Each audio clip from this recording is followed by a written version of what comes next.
Assalamualaikum warahmatullahi wabarakatuh. Baik, sebelumnya di sini saya Elvina Rifianti bersama kedua rekan saya ada Cika Putri Hudijah dan Dia Ayu Pradaningrum. Kami dari kelompok 1 di sini akan menjelaskan materi pertemuan ke-6 mengenai Just in Time. Yang pertama akan dijelaskan oleh Saudara Cika Putri Hudijah. Kepadanya saya persilahkan. Terima kasih Saudari Elvina Arifianti. Saya Cika Putri Hudijah akan menjelaskan apa itu konsep just in time. Pada dasarnya, konsep just in time adalah sistem produksi Toyota, yaitu suatu metode untuk menyesuaikan diri terhadap perubahan akibat adanya gangguan dan perubahan permintaan dengan cara membuat semua proses dapat menghasilkan produk yang diperlukan pada waktu yang diperlukan dan dalam jumlah yang sesuai dengan kebutuhan. Dalam sistem pengendalian produksi yang biasa, syarat di atas dipenuhi dengan mengeluarkan berbagai jadwal produksi pada semua proses, baik itu proses manufaktur suku cadang maupun pada lini rakit akhir. Proses manufaktur suku cadang menghasilkan suku cadang yang sesuai dengan jadwal. Dengan menggunakan sistem dorong, artinya proses sebelumnya memasok suku cadang pada proses berikutnya. Tidak ada satu organisasi pun di dunia ini yang menyukai pemborosan. Hal ini karena disebabkan pemborosan tidak sesuai dengan semangat efisiensi sebagai jantungnya manajemen. Efisiensi dan efektivitas sebagai terminal lahir daripada manajemen tidak akan dapat tercapai jika pemborosan masih terjadi. Semangat untuk terus memperbaiki organisasi dan menghilangkan pemborosan inilah yang kemudian dikenal dengan konsep just in time. Konsep just in time muncul di Jepang melalui apa yang disebut Kaizen atau perbaikan terus-menerus. Dan just in time sendiri bukan istilah Jepang, namun di Jepang. Selanjutnya, apa itu just in time?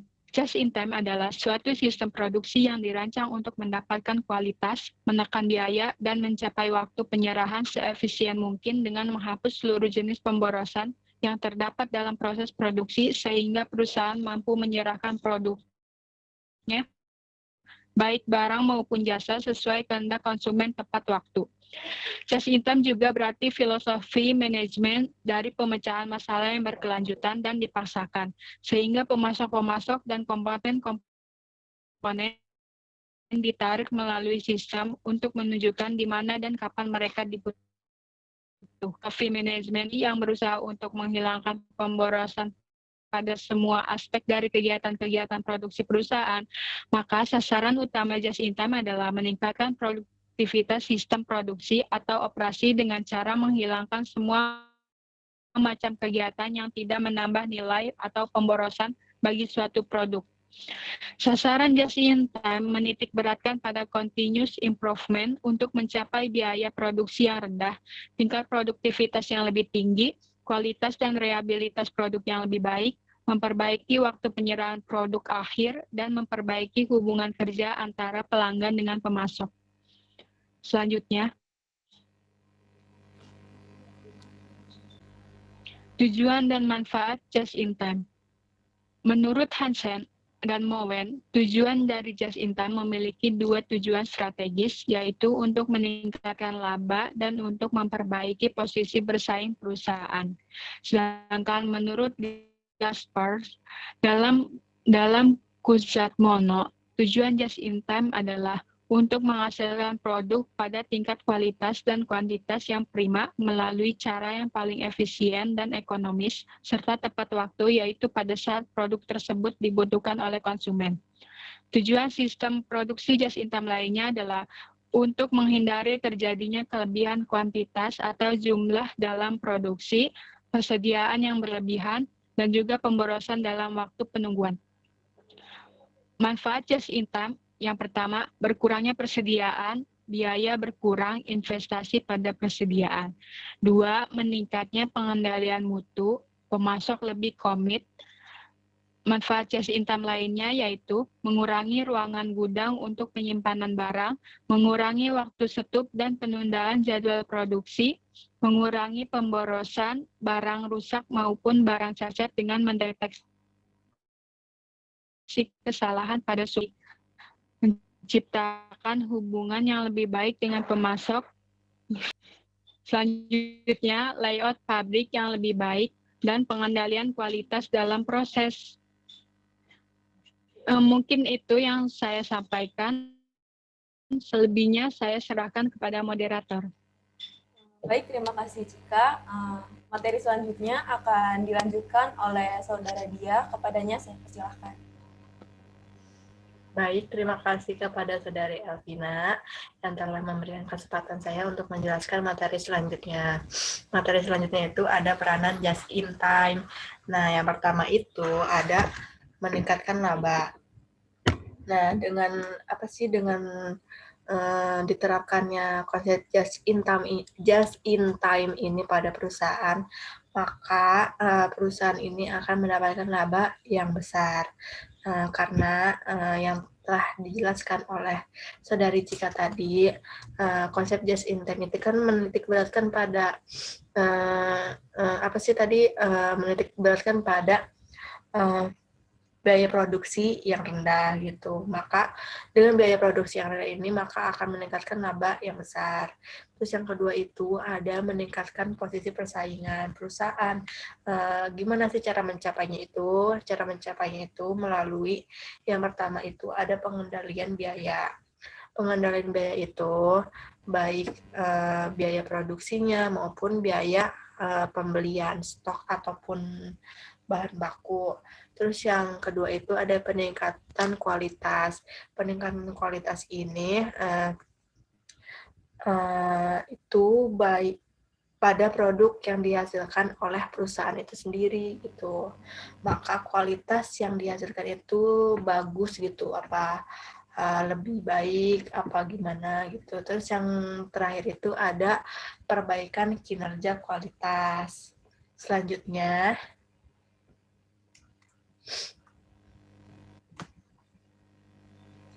ada jenis-jenis just in time. Secara umum itu jenis-jenis just in time pada bidang fungsional itu yang banyak menerapkan itu cuma ada bidang pembelian sama bidang produksi.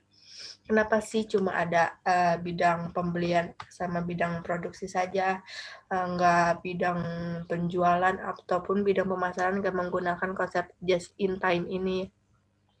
Karena kembali lagi pada sasaran utama pada konsep just in time ini, itu ada untuk mencapai biaya produksi yang rendah, terus ada tingkat produktivitas yang tinggi pada bidang produksi kan tentu saja, terus ada reliabilitas produk yang lebih baik, terus ada memperbaiki waktu penyerahan produk akhir, dan menjalin hubungan kerja yang baik antara pelanggan dan pemasok. Terus, menurut tunggal itu, sistem just in time ini pembelian mengusulkan barang yang dibeli dalam roti kecil dan pengiriman yang lebih sering. Lalu apa aja sih konsep just in time pada bidang produksi itu? Yang pertama itu membeli barang dan jasa yang berkualitas. Pada bidang pembelian, yang pertama itu ada membeli barang dan jasa yang berkualitas.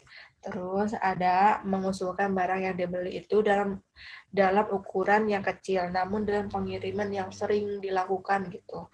Terus lalu yang kedua itu sistem apa aja sih yang digunakan pada bidang produksi. Yang pertama, jadi kegiatan produksi itu dilakukan apabila permintaannya atau bisa juga dikatakan hanya memproduksi sesuatu yang diminta oleh si konsumennya aja gitu.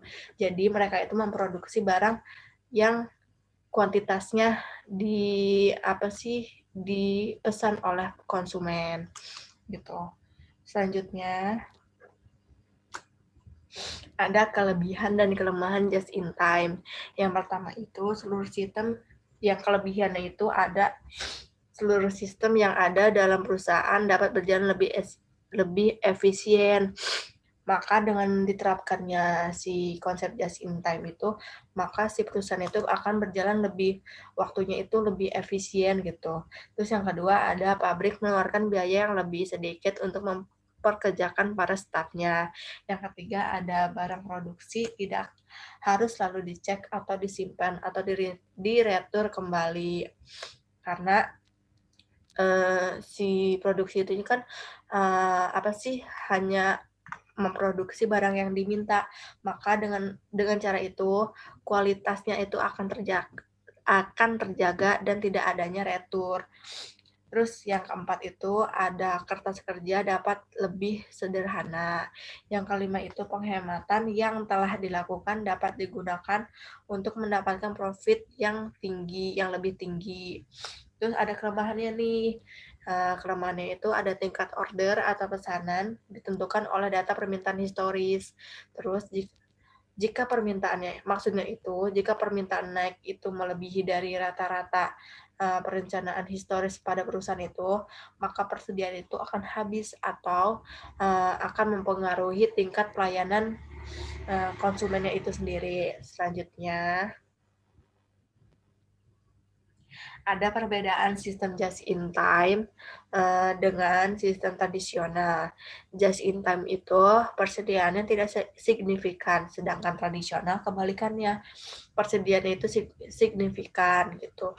Terus yang kedua itu jumlah pemasok. Kalau just in time itu jumlah pemasoknya kecil, kalau tradisional itu jumlah pemasoknya itu banyak. Yang ketiga itu kontrak jangka panjang dengan pemasok. Kalau tradisional itu kebalikannya, maka kontrak jangka pendek dengan pemasok. Terus yang keempat ada tenaga kerja multi ahli. Yang selanjutnya, yang tradisionalnya itu ada tenaga kerja terspesialisasi. Terus ada yang kelima ada jasa desentralisasi dan jasa tersentralisasi kalau tradisionalnya. Terus yang just in time itu ada keterlibatan pegawai dengan loyalitas yang tinggi dan kerja sepanjang masa. Kalau tradisional itu keterlibatan pegawainya itu rendah. Terus juga tingkat loyalitasnya rendah dan sering pindah kerja gitu. Terus yang selanjutnya ada gaya manajemen yang partisipatif. Manajemennya itu berpartisipasi gitu pada perusahaan. Terus kalau tradisional itu ada gaya manajer yang otoriter ataupun otoriter itu kayak si manajernya itu mau menang sendiri ataupun tidak mendengarkan pendapat dari bawahannya gitu. Terus kalau just in time yang terakhir itu pengendalian mutu total. Kalau tradisional itu ada pengendalian mutu terbatas. Itu saja mungkin yang bisa saya jelaskan. Selanjutnya materi selanjutnya akan dijelaskan oleh Saudari Elvina Arifianti.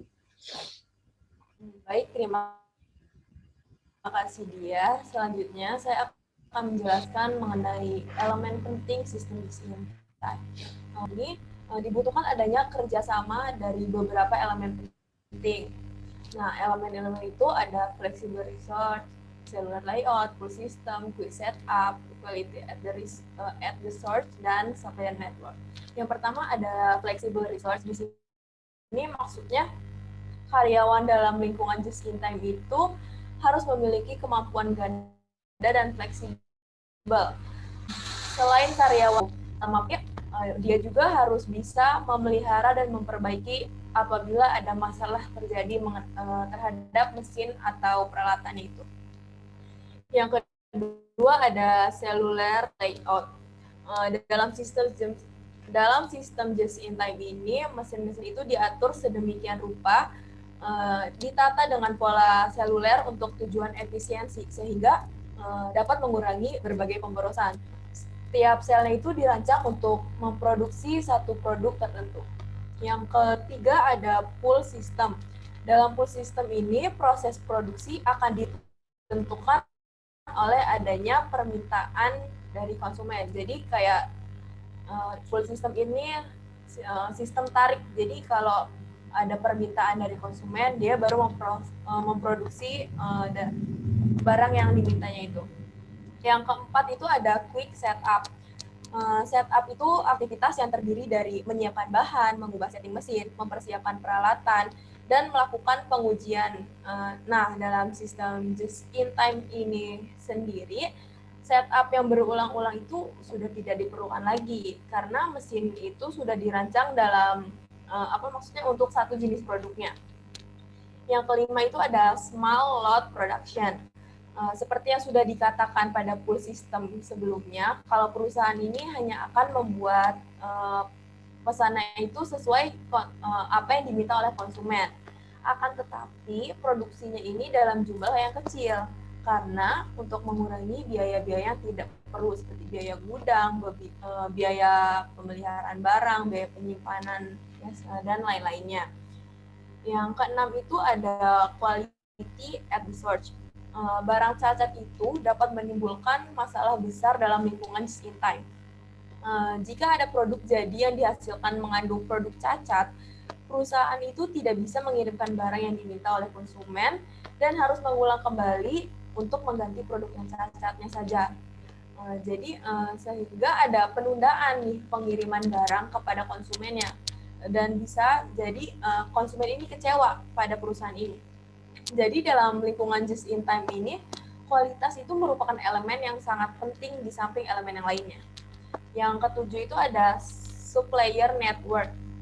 Just in time ini sangat membutuhkan hubungan khusus antara pemasok dengan perusahaan pembeli, di mana pemasok itu diharapkan mampu untuk mengirimkan barang dalam frekuensi yang lebih banyak dengan jumlah yang lebih kecil. Kedua belah pihak ini dituntut untuk dapat bekerja sama guna mencapai keberhasilan bersama di masa yang akan datang. Sistem just in time sendiri ini telah diterapkan oleh perusahaan-perusahaan yang ada di dunia seperti Toyota Motor Company di Jepang yang merupakan negara pencetus dari ide ini. Terus ada Dell Computer, Intel, McDonald, dan lain sebagainya. Sistem ini tidak hanya bisa diterapkan di perusahaan manufaktur saja, tetapi juga dapat diterapkan di jenis perusahaan lainnya seperti perusahaan dagang maupun jasa. Di Indonesia sendiri ada beberapa perusahaan yang telah mencoba untuk menerapkan sistem just in time, seperti PT Astra Daihatsu Motor, PT Triangle Motor, PT Ardi Indah, dan lain sebagainya. Di antara perusahaan-perusahaan ini, ada beberapa perusahaan yang telah berhasil menerapkan sistem ini, seperti PT Astra Daihatsu Motor. Perusahaan ini telah berhasil meningkatkan kualitas produknya, mengurangi biaya, dan meningkatkan partisipasi dari pekerja-pekerjanya. Bagi perusahaan-perusahaan di Indonesia, sistem ini merupakan suatu hal yang baru, karena hanya beberapa perusahaan yang mampu menerapkannya dengan baik. Ada beberapa faktor yang menyebabkan sistem ini sulit untuk diterapkan di Indonesia, seperti ketersediaan bahan bakunya terbatas. Yang penting itu adalah masalah dana. Nah, selanjutnya ada implementasi konsep just in time. Sebelumnya sudah dijelaskan oleh saudara Dia dan Cika mengenai konsep, tujuan, dan lain-lainnya. Di sini tujuan dari penerapan sistem just in time ini adalah untuk membeli bahan baku tepat waktu untuk digunakan dalam proses produksi dan untuk memproduksi dan mengantarkan barang tepat waktu untuk dijual. Ini dapat dicapai dengan mengurangi pemborosan, mengurangi persediaan, membangun hubungan yang baik dengan pemasok, meningkatkan keikutsertaan pekerja, dan membuat program yang berfokus pada konsumen. Dengan menerapkan sistem just in time dapat meningkatkan produktivitas perusahaan. Selain itu, sistem just in time ini diterapkan pada aktivitas pembelian yang mana merupakan aktivitas yang rutin dilakukan, sehingga peluang untuk terjadinya pemborosan itu sangat besar sekali. Sistem just in time ini yang berusaha akan mengurangi atau bahkan mengeliminasi pemborosan tadi guna mencapai tujuan just in time pembelian, yaitu meminimalkan biaya persediaan meliputi biaya penyimpanan, pemesanan, dan kekurangan persediaan. Sistem just in time ini dapat berjalan dengan baik apabila elemen-elemen yang sudah saya sebutkan sebelumnya itu terpenuhi. Sebagai contoh pada PT Indofood Sukses Makmur menerapkan sistem pembelian bahan baku material pada perusahaannya. Pada penerapan just in time ini, sistem pembelian bahan baku untuk memproduksi mie, bahwa perusahaan tidak menyimpan persediaan bahan bakunya di gudang, sehingga perusahaan tidak mengeluarkan biaya penyimpanan bahan baku. Selain itu, ada proses produksi yang diharapkan berjalan secara tepat waktu dan efisien, di mana prosesnya itu tidak menunggu terlalu lama selama proses produksinya. Saat ini jam kerja yang dibutuhkan oleh PT Indofood untuk memproduksi adalah 7 jam per hari, yang dikerjakan selama 5 hari dalam seminggu. Kegiatannya itu terdiri atas aktivitas yang memberikan nilai tambah dan tidak memberikan nilai tambah. Aktivitas yang tidak memberikan nilai tambah atau menimbulkan pemborosan adalah waktu untuk memindahkan bahan baku, waktu tunggu sebelum produk diproses, dan waktu menginspeksi produk untuk menjamin bahwa mutu bahan baku telah sesuai standar kualitas perusahaan. Hal ini pun disebabkan oleh kurangnya kesadaran dan tanggung jawab pekerja. Untuk elemen sendiri, di sini ada flexible research. Saat ini perusahaan itu mempekerjakan sekitar 11.184 orang karyawan yang terbagi menjadi 1.196 orang tenaga kerja tetap dan 1.988 orang tenaga kerja harian, di mana pekerja harian bertugas mengoperasikan mesin produksi dengan dibagi menjadi 3 shift. Ada shift pagi, siang, dan malam. Mereka ini dilatih untuk mengoperasikan dan memperbaiki mesin tertentu. Seharusnya perusahaan ini bisa melatih pekerja produksinya agar mampu mengoperasikan semua mesin sehingga tercipta pekerja yang multifungsi. Selain itu, dengan adanya pekerja multifungsi, maka perusahaan dapat mengurangi waktu tunggu karena pekerja tidak mempunyai waktu menganggur yang lama selama menunggu proses produksi sebelumnya. Yang selanjutnya ada cellular layout. Dalam just-in-time production system, pola letak mesin diatur mengikuti alur proses produksi, di mana ditempatkan secara berurutan mulai dari mengolah bahan mentah sampai menjadi barang jadi. Pada perusahaan ini penerapannya sudah dilaksanakan, namun karena kemampuan mesin yang terbatas, jumlah mesin yang tidak memadai, terdapat mesinnya ada yang rusak, serta belum adanya pengaturan jadwal produksi yang terencana, sehingga proses produksi ini tidak lancar yang menyebabkan terjadinya waktu tunggu tadi. Yang selanjutnya ada the pull system. Sistem tarik ini sudah diterapkan pada sistem produksi perusahaan, yaitu bahwa kegiatan produksi perusahaan ini digerakkan oleh adanya permintaan dari konsumen. Walaupun pelaksanaannya tidak secara sempurna karena pusat kerja perusahaan itu tidak menyediakan barang yang proses, tetapi hal tersebut justru menguntungkan karena dapat menghindari terjadinya pemborosan. Karena yang penting dari semua ini, hasil produk perusahaan yang dikirimkan ke konsumen itu yang telah memesan, sehingga nanti pada akhirnya tidak akan menumpuk sebagai persediaan barang jadi bagi perusahaan. Karena kalau menumpuk itu kan bisa menjadi pemborosan. Yang selanjutnya itu ada quick setup. Sebenarnya perusahaan ini telah menetapkan bahwa tugas pemeliharaan mesin itu hanya dibebankan oleh bagian pemeliharaan mesin, melainkan juga merupakan tugas operator mesin yang bersangkutan. Tapi karena tidak adanya ketetapan harus begini, harus begitu, jadi karyawannya ini dalam memelihara itu lalai dan tidak melaksanakan tugas sebagaimana mestinya. Yang selanjutnya itu ada small lot production. Dalam sistem just in time yang sudah disarankan sebelum itu kan untuk menyiapkan lot produksi yang rendah. Namun perusahaan ini masih menggunakan lot produksi yang besar, sehingga produk cacat perusahaan itu berjumlahnya juga pasti cukup besar. Karena yang diproduksi besar, jadi resikonya itu pasti cacatnya besar gitu kan. Oleh karena itu, agar perusahaan dapat beroperasi lebih efisien, maka ukuran lot produksinya itu perlu lebih diperkecil sehingga penjualan produksi itu menjadi lebih fleksibel. Yang ke-6 itu ada quality at the start. Elemen ini merupakan elemen yang paling penting kan, sebelumnya sudah dijelaskan. Pengendalian kualitas perusahaan itu tidak hanya dilakukan oleh Departemen Quality Control, tetapi pekerja juga dilimpahi tanggung jawab atas kualitas hasil produksinya.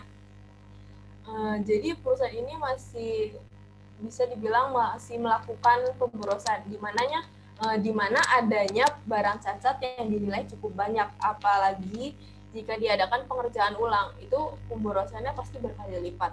Hal ini bisa diminimalisir dengan memastikan bahwa kualitas bahan dari pemasok itu sudah bagus dan juga dengan meningkatkan kinerja bagian penerimaan bahan bakunya itu untuk lebih teliti lagi dalam memilih bahan bakunya dengan kualitas yang telah ditetapkan, serta memastikan mesin produknya ini kondisinya bagus untuk beroperasi.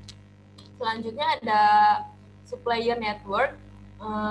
Di sini itu mengenai hubungan kerja dari perusahaan antara perusahaan dengan si pemasoknya. Tapi di sini di perusahaan ini hubungan kerjanya itu belum terikat dalam kontrak kerja secara tertulis, jadi hanya sebatas penjual dan pembeli. Jadi bisa aja walaupun ada lebih dari satu pemasok, kedua pemasok ini contohnya misal tidak ada bahan yang dibutuhkan oleh perusahaan ini. Jadi seharusnya perusahaan ini bisa menandatangani kontrak dengan pemasok dan membuat jadwal produksi agar si pemasok ini tahu untuk memasok barangnya kapan kepada perusahaan ini. Jadi tidak ada tersendatnya produksi karena bahan baku yang tidak ada. Mungkin sekiranya sekian dari kelompok 1, kurang lebihnya mohon maaf.